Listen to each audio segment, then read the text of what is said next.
편리한 통신수단을 효율적으로 사용할 수 있도록 알찬 정보를 알려주는 통신토크. 네, 세 번째 시간입니다. 첫 번째 시간에 반값 이동통신 서비스인 MVNO에 대해서 알아봤었는데요. 오늘은 MVNO 활성화의 기폭제가 될 블랙리스트 제도, 즉 휴대전화 단말기 자급제에 대해서 알아보도록 하겠습니다. 안녕하세요. 네, 안녕하세요. 네, 휴대전화 단말기 자급제가 5월 1일부터 시행이 된다고 하는데 이 제도가 어떤 제도인지 소개 부탁드립니다. 단말기 자급제는 그 이용자가 이동통신사뿐 아니라 제조사나 마트, 온라인 쇼핑몰 등에서도 단말기를 구입해서 희망하는 통신사를 직접 선택해 이용할 수도 있도록 한 제도입니다. 네, 이동통신 대리점이 아니라 다른 곳에서도 휴대전화 단말기가 판매가 된다는 그런 말씀이군요. 그렇습니다.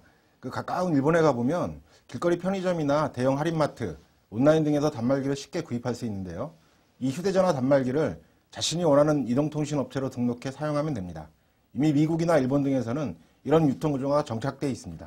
네, 소비자들에겐 정말 반가운 소식이 될 것 같은데 우리나라에서는 왜 이제서야 이 제도가 시행이 되는 건가요? 그간 휴대폰 유통구조에 좀 문제가 있었다고 볼 수 있습니다.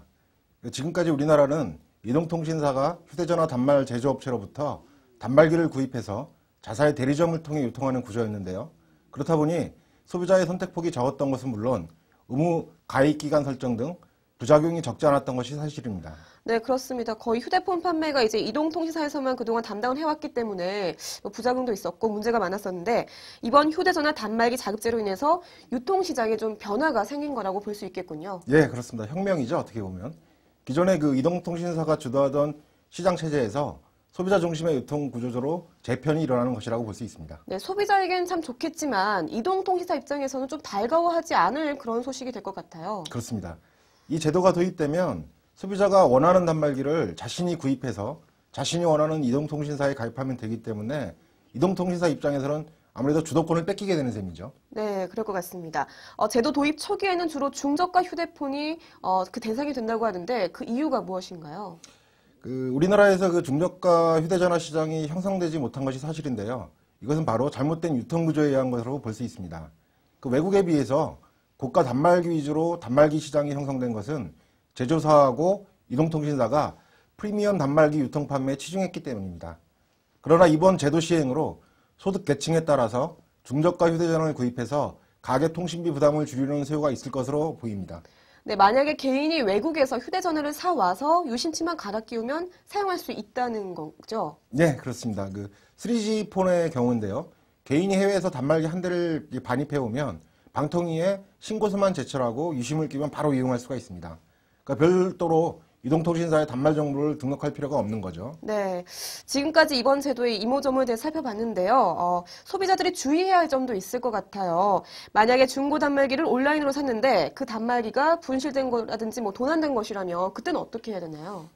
소비자 입장에서 굉장히 주의해야 될 사항인데요.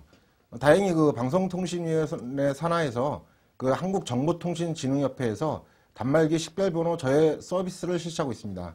이 서비스를 통해서 분실 및 도난, 휴대전화인지 여부를 확인할 수 있고요. 또 G마켓, 옥션, 네이버 등 대형 포털 사이트에서 안전 구매 서비스를 적용하고 있는데요. 이 사이트에서 중고 휴대전화 단말기를 구입하면 안전하게 사용할 수가 있습니다.